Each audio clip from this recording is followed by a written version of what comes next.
This episode is a little late because after recording and editing, I didn't think it was weird enough to fully encapsulate the Magonia experience. As a result, I went back and recorded a few new reports. I'm sure none of you are upset about getting extra content. Now, on with the show. The folk are the grandest I have ever seen. They are far superior to us, and that is why they call themselves the gentry. They are not a working class, but a military aristocratic class, tall and noble appearing. They are a distinct race between our race and that of spirits, as they have told me. Their qualifications are tremendous. We could cut off half the human race, but would not, they said, for we are expecting salvation. And I knew a man 3 or 4 years ago whom they struck down with paralysis. Their sight is so penetrating that I think they could see through the earth. They have a silvery voice, quick and sweet. The gentry live inside mountains in beautiful castles, and there are a good many branches of them in other countries, and especially in Ireland. Some live in the Wicklow Mountains near Dublin. Like armies, they have their stations and move from one to another. My guide and informer said to me once, "I command a regiment, Mr. Blank," name left unsaid. The gentry take great interest in the affairs of men, and they always stand for justice and right. Sometimes they fight amongst themselves. They take young and intelligent people who are interesting. They take the whole body and soul, transmuting the body to a body much like their own. This account was given to Walter Wentz, who wrote a thesis in 1909 entitled The Fairy Faith in Celtic Countries. While it describes the gentry from fairy lore, their actions closely resemble those of modern-day extraterrestrial visitors. The taking of, quote, young and intelligent people, and the transmutation of their bodies into something between human and spirit, closely resembles the reports of abductees who dematerialize and are transported through the walls or windows by their gray kidnappers. Even more peculiar, these same reports mirror those of spectral entities or gods who took select humans in the distant past. Are we being visited by a myriad of different entities who just happen to have the same modus operandi? Or are we, to this day, still being taken by the same creatures that abducted our ancestors in ages past? Could these creatures simply be changing their disguises? Are angels, demons, fairies, and aliens really all just the same thing? We will examine this premise in tonight's book, Passport to Magonia by Jacques Vallee. I'm your host, Jason, and you're listening to the Esoteric Book Club.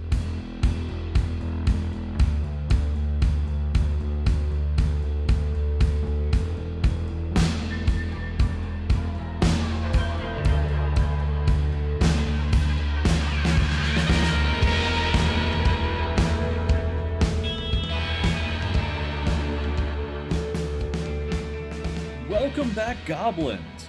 Before we get started, I want to take a moment to thank my generous patrons who helped to make this show a reality. Specifically, I want to thank Annie K. and Grand Inquisitor Samantha. All patrons get early access to episodes, and those pledging $3 or more a month get extended episodes. Those people donating at higher tiers get shoutouts on News Brief and Book Club episodes. If you too want to join the Esoteric Archive, you can do so at patreon.com/Esoteric Book Club. Dr. Jacques Vallee was born in France and earned his undergraduate degrees before moving to Austin, Texas in 1962. It was here that he began his research and argument in favor of the ETH, or the extraterrestrial hypothesis. The premise of the ETH is that UFOs are piloted by extraterrestrial aliens who are visiting from other worlds. It's a very science driven theory based on hard materialism. In 1967, he received his PhD from Northwestern University, which is where he met and befriended J. Allen Hynek of Project Blue Book fame. After completing two research works on the idea that UFOs are extraterrestrial alien life forms, Jacques concluded that there had to be a bit more to the phenomena. Expanding his research to a global scale, he discovered that these encounters are not isolated to one area of the globe, nor are they new. The first edition of Passport to Magonia was released in 1969 and, well, it bombed. Hard. It was a little better received in Europe, but overall, the idea was not a success, especially in light of how popular his first two books were. After the release, he received praise from an unexpected source: the Forteans. Charles Fort died in 1932, but his legacy is still felt today. He was one of, if not the pioneer of the anomalous research field. In his lifetime, he was amused to find that his work had given him a cult like following. His name quickly became synonymous with anything paranormal, occult, or cryptozoological. Proponents of his research and reporting methodology adopted his moniker with the title of Fortean. In 1969, when Passport to Magonia was released, the Forteans decided to take a deep dive into Vallee's research and citations, and they found that it was entirely accurate. This praise helped sales of the book in paperback, but it was still far from a bestseller. Fortunately, this project aged far, far better than most written at the time. In much the same way that researchers of the mid-century cited Charles Fort as being influential in how they viewed paranormal phenomena, researchers today do the same with Vallee. He's even been influential enough that his character has become a pop culture touchstone. In Steven Spielberg's 1977 movie Close Encounters of the Third Kind, the character Claude Lacombe was based heavily on Vallee, whose work influenced the direction of the plot. In an interview, it is revealed that he tried to get Spielberg to model the encounters more on his findings from Passport to Magonia than on actual physical extraterrestrials. But Spielberg wanted to deliver something that was more expected by the audience. In a 1996 episode of The X-Files, there are two gray alien pilots whose names were later revealed to be Jacques Schaefer and Robert Vallee, a tribute to the researcher and author. Obviously, this was one of the comedic episodes. In Passport to Magonia, Vallee proposes that throughout all time, across all cultures of the world, people have been encountering the other. The description of and messages from these entities have changed throughout time, but they all share similar motifs. Enough so that, when taken as a whole, these reports convinced Vallee that they are describing the same thing. What that thing is still undetermined. This book doesn't offer an answer. It simply reports on what has been recorded. How broad a span of time is Vallee working with? While he is using all recorded evidence that can be substantiated, aka not noticeably faked or forged, the majority of his reports span the time period from 1868 to 1968. In fact, the entire second half of the book is just a listing of and summary of these reports. Coincidentally, it is this meticulous listing of reports that the Forteans confirmed, boosting the credibility of Vallee's work. Before we get into Vallee's ultimate conclusions, let's take a look at some of these anomalous encounters. I'm going to start out with what I have generally listed as fairy encounters. A man who lived at Astrucanlis, and yes, I had to look up how to pronounce that because it is in Welsh, In Brecknockshire, going out one day to look after his cattle and sheep on the mountain, disappeared. In about 3 weeks, after a search had been made in vain for him, and his wife had given him up for dead, he came home. His wife asked him where he had been for the last 3 weeks. 3 weeks?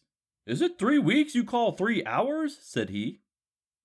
Pressed to say where he had been, he told her he had been playing his flute, which he usually took with him on the mountain, at the Lorfa, a spot near Van Pool, when he was surrounded at a distance by little beings like men, who closed nearer and nearer to him until they became a very small circle.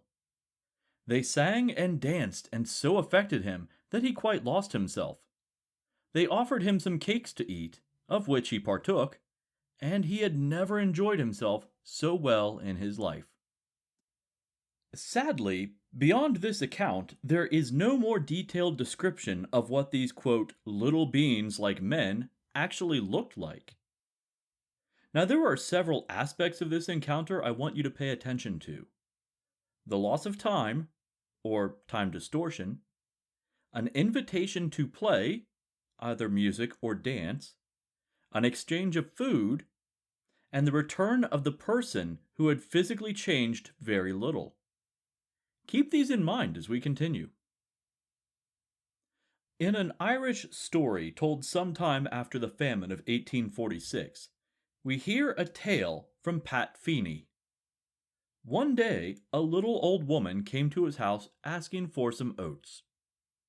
Patty had so little that he was ashamed to offer it, so he offered her some potatoes instead. But she wanted oatmeal, and then he gave her all that he had. She told him to place it back in the bin till she should return for it. This he did, and the next morning the bin was overflowing with oatmeal. The woman was one of the gentry. This story sounds rather fantastic, and it follows the theme of many fairy tales. But this was not told as mythology. This was recorded as an actual encounter with an otherworldly being. There seems to be a weird connection with these entities and the cultural obligations of hospitality. Basically, when someone visits, you give what you can, and in turn, you are rewarded in some way. Although it's usually a social reward of news, information, or prophecy, not an overflowing bin of oatmeal. Here's another account that is much, much older. In fact, it may be one that some of you are already familiar with. Let a little water, I pray you, be fetched, and wash your feet, and rest yourselves under the tree. And I will fetch a morsel of bread, and comfort ye your hearts. After that ye shall pass on, for therefore are ye come to your servant. And they said, So do as thou hast said. And he took butter and milk, and the calf which he dressed, and set it before them. And he stood by them under that tree, and they did eat. This is the biblical story of Lot, who met two angels at the gates of Sodom. After meeting them, he took them back to his home, offering them hospitality. As part of his obligations of hospitality, he also protected them from an angry mob who came to Lot's home. Now, the angels turned away the mob by blinding them, but they still rewarded Lot for upholding his obligations. They informed him that they were going to destroy the city in the morning, and that he should take his family, both immediate and extended, and leave. Some of you may not have considered that biblical angels could be lumped into this field of study, but we must remember that these entities are not the same as how we perceive them today. Yes, in this instance they are personified and appear human, or human-ish, but original accounts described angels as burning rings of fire with hundreds of eyes. The concept is that they are a non-human entity whose appearance is shaped by their interactions with mankind.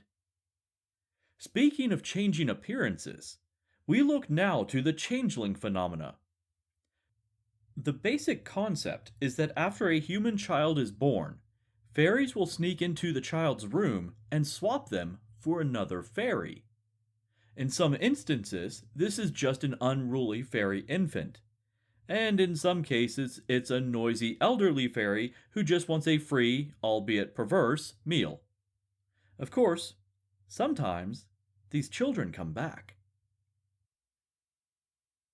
During 2 whole years, nothing was heard of him. But at length, one morning, when his mother, who had long and bitterly mourned for him as dead, opened the door, whom should she see sitting on the threshold but Gito, with a bundle under his arm? He was dressed and looked exactly as when she last saw him, for he had not grown a bit. "Where have you been all this time?" asked his mother. "Why, it was only yesterday that I went away," he replied. And opening the bundle, he showed her a dress that, quote, little children, as he called them, had given him for dancing with them. The dress was of white paper, without seam. With maternal caution, she put it into the fire. As we saw in earlier reports, there was a loss of time, an invitation to play, dance in this case, and a return in which the person changed very little. Again, this closely follows the fairy faith motif. But what if there is something more to this? I have a final fairy example that must be mentioned before moving on to other comparisons, and that is one of the fairy ring. Why, yes, the fairies do exist, and this is where they have often been seen dancing. The grass never gets high in the lines of the ring, for it is only the shortest and finest kind that grows there. In the middle, fairy mushrooms grow in a circle, and the fairies use them to sit upon. They are very little people, and are very fond of dancing and singing. They wear green coats and sometimes red caps and red coats. Further explanation of this phenomena from the grandfather of Charles Darwin, Erasmus Darwin, says, "There is a phenomenon, supposed to be electric, which is not yet accounted for. I mean fairy rings, as they are called, so often seen on the grass. At times, larger parts or prominences of clouds, gradually sinking as they move along, are discharged on the moister parts of the grassy plains. Now this knob or corner of a cloud, in being attracted to the earth, will become nearly cylindrical, as loose wool would do when drawn into a thread, and will strike the earth with a stream of electricity, perhaps 2 to 10 yards in diameter. Just the external part of the cylinder burns the grass." So Erasmus Darwin's scientific explanation for fairy rings was basically an electrified mini tornado. I mean, the guy tried.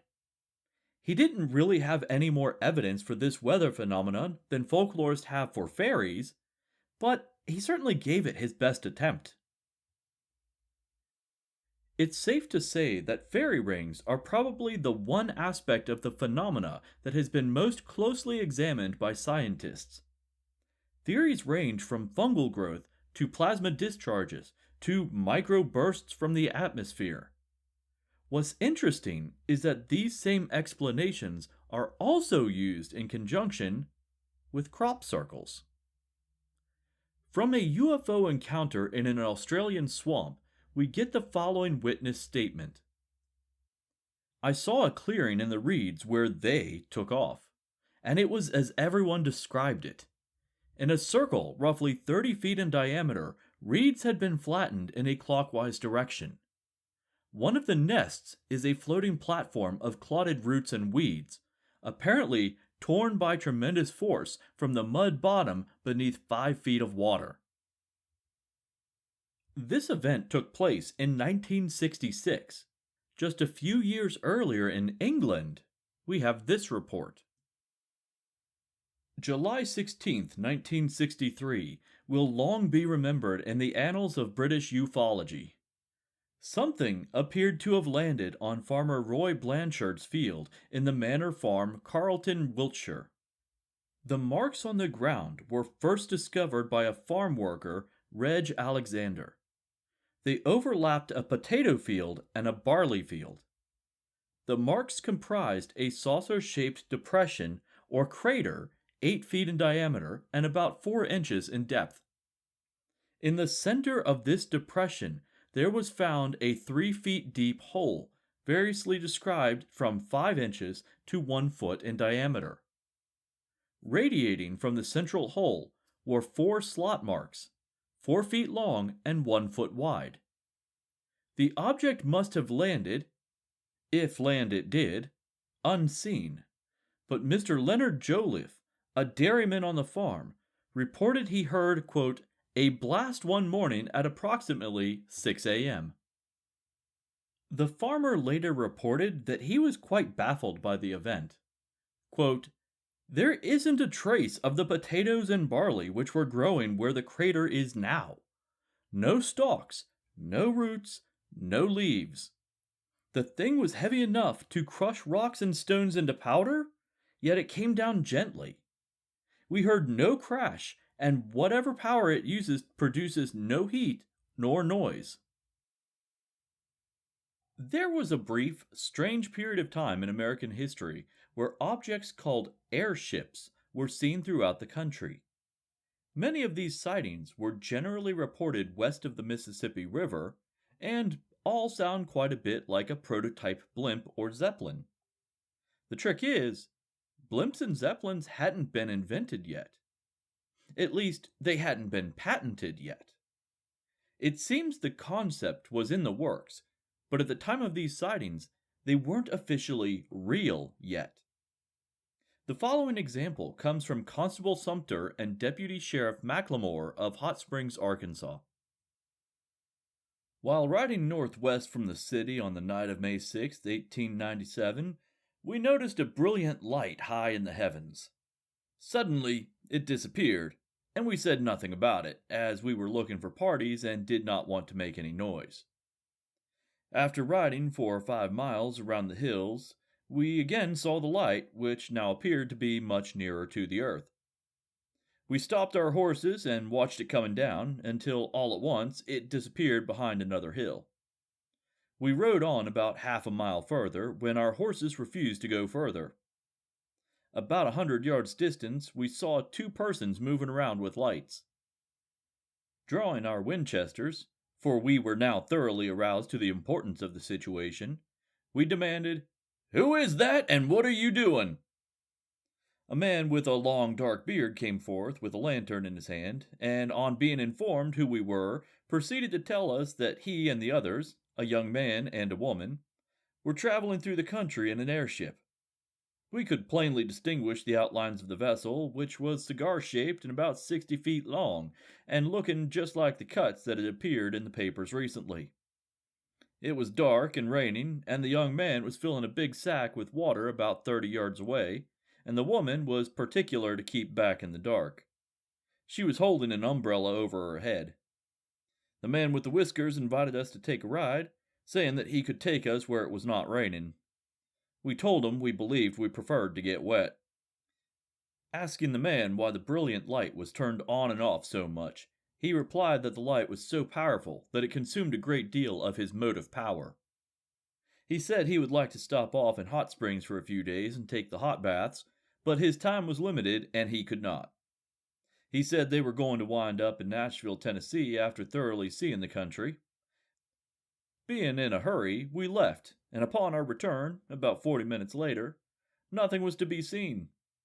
We did not hear or see the airship when it departed.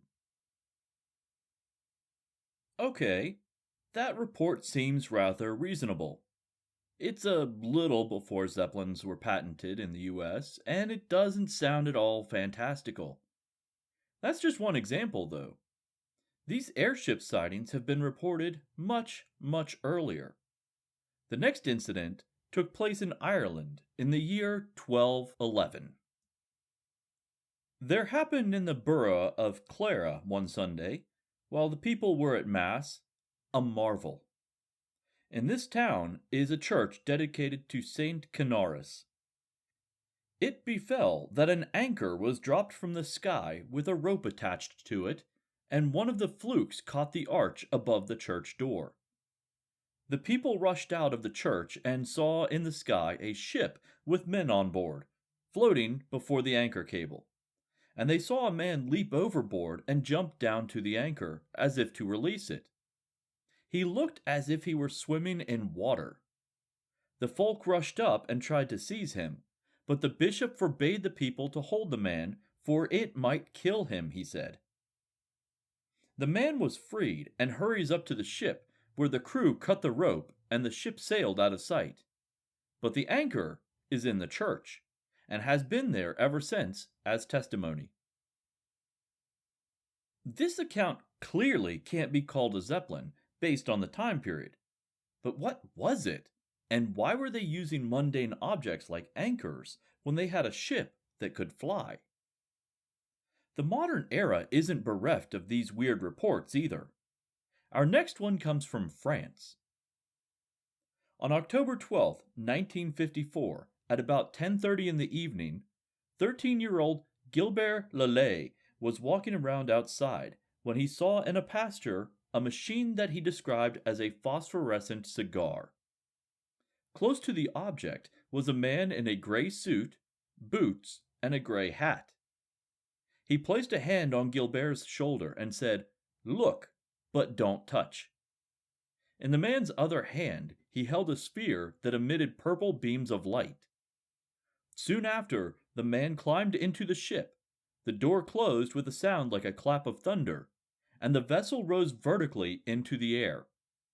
It made a few loops, casting off light in all directions, and then it vanished. That sounds as much like a science fiction story as anything else, especially coming from a 13-year-old. But what about our next account, which comes from a 57-year-old civilian instructor with the Air Force? March 23, 1966, in Temple, Oklahoma, W. E. Laxon was driving towards Shepherd Air Force Base early in the morning. He had to stop when he noticed that the road was blocked by an object the size of a Douglas C-124, but it had no wings nor visible engines. It was resting on pads about 3 feet off the ground. As if this weren't strange enough, there was a man in coveralls and a baseball cap examining something on the underside of the craft. Laxon said he looked like a normal GI mechanic with a flashlight. Apparently, after making his report, Laxon elaborated that the ship looked like it was made in America because the man looked like a regular soldier. These are some of the more bizarre stories in this book, for sure. There aren't a ton of modern, or at least modern for the time at which this book was written, UFO reports in here, but that's probably because Vallee had just finished writing 2 entire volumes about that subject. For my last story, I want to tell you about a very strange UFO encounter that seems to bring several of these elements together. An account known as the Simonton Affair. This event took place on April 18, 1961, on the farm of Joe Simonton in Wisconsin. He was eating breakfast at around 11 o'clock in the morning when he heard a sound that he described as knobby tires on wet pavement. He went outside to investigate and saw a silvery object that resembled 2 bowls placed opposite each other with exhaust pipes around the circumference. A hatch opened, and one of 3 men stepped out. They were described as short, around 5 feet tall, and as Simonton stated, Italian-looking, whatever that means. It's me! They wore black turtlenecks and knit helmets. Yes, you heard that correctly. Knit helmets. The one who stepped out of the craft had a white stripe running down the side of one of his pant legs. He gave Simonton a jug that resembled a thermos. Simonton reacted in what seemed to him to be a logical manner in this situation, and he went inside to fill the jug with water from the tap. Clearly, the Italian turtleneck alien wanted a drink. Joe returned with the water, which he handed over to White Stripe, and began to examine what he could see of the interior of the craft. There were instrument panels with many different colored lights, and it appeared that one of the aliens was cooking? He said that the alien was using a flameless grill to make pancakes. When Simonton gestured towards them, they seemingly decided that he was hungry, so they gave him some of these pancakes, which were really only about 3 to 4 inches in diameter and completely perforated with holes. At this point, White Stripe attached a cable of some sort to his belt, which retracted him into the hovering spaceship. The hatch closed, the ship flew off, and Simonton was left standing there with lukewarm pancakes sitting in the palm of his hand. Joe called the cops, who sent out the local sheriff. The sheriff had known Simonton for quite some time, so he knew that he wasn't one for making up stories. In fact, Joe Simonton was later quoted as saying that if he ever saw another flying saucer, that he would keep it to himself. And the pancakes? The Air Force stepped in to lend assistance here, and they had one of them analyzed. They didn't contain anything out of the ordinary, though maybe a bit unappetizing. It contained hydrogenated fat, starch, buckwheat hulls, soya bean hulls, and wheat bran. Simonton, who had tasted one of these pancakes, lamented that they tasted like cardboard.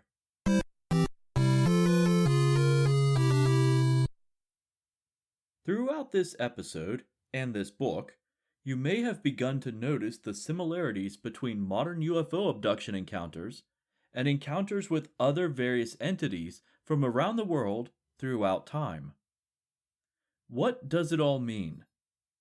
Vallee asks, quote, "Is it reasonable to draw parallel between religious apparitions, the fairy faith, the reports of dwarf-like beings with supernatural powers, the airship tales of the United States in the last century, and the present stories of UFO landings? I would strongly argue that it is, for one simple reason. The mechanisms that have generated these various beliefs are identical. Their human context and their effect on humans are constant." End quote. In the end, Vallee lists 5 facts about UFO encounters and 3 propositions. Fact number 1. Since 1946, there has been active generation of what he calls colorful rumors that center on observations of unknown machines close to the ground in rural areas, physical traces left by these machines, and their various effects on humans and animals. Fact number 2. The archetypes surrounding the flying saucer myth has considerable overlap with reports of encounters with otherworldly entities across the globe throughout time. Fact number 3. While various entities have been described, a majority of, quote, pilot entity reports describe them in one of 2 categories: dwarf-like and fairy-like. All entities have been described without breathing apparatus. Fact number 4. There is a link between the absurdity of their behavior and the description of their vessels. In conversation, they are intentionally vague or misleading in their statements. And fact number 5. This is a direct quote. The mechanism of the apparitions in legendary, historical, and modern times is standard and follows the model of religious miracles. Using these 5 observable facts, Vallee says the following propositions are true. Proposition number 1. While the reports of interactions with otherworldly entities seem absurd and nonsensical, the concept of non-human intelligence has not been taken into consideration. By placing our own standards of intelligence on another entity, it would, by default, make it appear ludicrous to the observer. Proposition number 2. We must admit that our observation and understanding of time is still limited. Without an understanding of the physics behind the concept, any speculation on the subject is little more than an academic exercise. And proposition number 3. The entire phenomenon contains all the elements of a myth that could be used to serve political or sociological purposes. This is illustrated by the link between the level of human technology and the machinations in the reports themselves. Wow, that's a lot to think about for sure. In conclusion, Vallee has this to say, quote, "The problem cannot be solved today. If we absolutely must have something to believe, then we should join one of these numerous groups of people who have all the answers. Read Menzel's books or the Condon Report, that fine piece of scientific recklessness.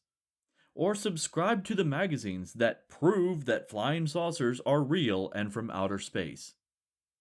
I have not written this book for such people, but for those who have gone through all of this and have graduated to a higher, clearer level of perception of the total meaning of that tenuous dream that underlies the many nightmares of human history. For those who have recognized, within themselves and others, the delicate levers of imagination and will not be afraid to experiment with them." Are you all overwhelmed yet? There were a few times reading this book where I had to set it down and process what I had just read. The strange thing is, as wild as most of these stories are, in the context that Vallee lays out, they kind of make sense. Not in an, "oh, so that's what aliens are" kind of way, but more like a connecting of the dots kind of way. Are we any closer to understanding what these things are? Well, no, not really. Does it make me slightly less uneasy about reported sightings? Maybe a little bit. It does help to know that, as strange as these encounters are, they are not exactly unique. This stuff has been happening to people for as long as recorded history, if not before. There's not many instances where you can say that something is paradigm shifting, but this book, despite its poor initial reception, really is. Vallee began his career by defining and researching the extraterrestrial hypothesis, but Passport to Magonia is where he really changed the face of paranormal research. As wild as the Eighth Tower was, Passport to Magonia is infinitely more readable and presents well-cited research. Dr. Vallee is easily in the same category as Charles Fort and John Keel when it comes to groundbreaking work. While it's not his most recent book, ultimately, I feel like this is the work that he will be best known for. But hey, he's still around, so he may surprise us yet. If you want your own copy of Passport to Magonia, I'll post a link in the show notes. This concludes Season 2 of the Esoteric Book Club. And man, what a wild ride it has been. I feel like I was sent down a path after my interview with Jeremy McGowan, which led me to both John Keel and Jacques Vallee's books. In that interview, I was shocked by the idea that aliens could be ultra-terrestrial rather than extraterrestrial. But now I feel like that may actually be the case. Anyway, I hope this season was as enjoyable for you to consume as it was for me to bake full of holes over a flameless alien griddle. I will be taking a 1-month break, one book club episode and one news brief episode, before returning with Season 3. I have a lot of stuff in the works, and frankly, I haven't had a real break since I began this podcast 2 years ago. To conclude tonight's episode, I want to thank the amazing Sarah Rudy for allowing me to use a portion of the song Fight Don't Fight for my intro and outro music. If you want to check out more of her work, you can find her band Hello June on bandcamp.com or at wearehellojune.com. Esoteric Book Club can be found on Patreon, Facebook, Instagram, and at esotericbookclub.org. If you are in the West Virginia area, you may actually get a chance to meet me in person at several events throughout the summer. I can assure you, I am indeed a bearded weirdo. You've been warned. Patrons, stick around for your bonus content. For everyone else, until next season, remember, stay weird.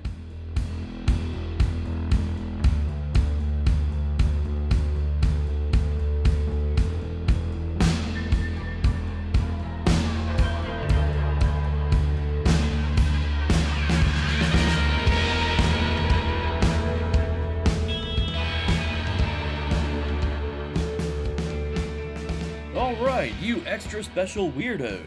It's time once again to open the Esoteric Archive.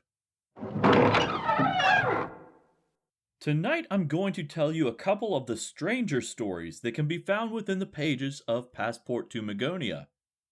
The first is an Algonquin story about, well, I'll let you decide that.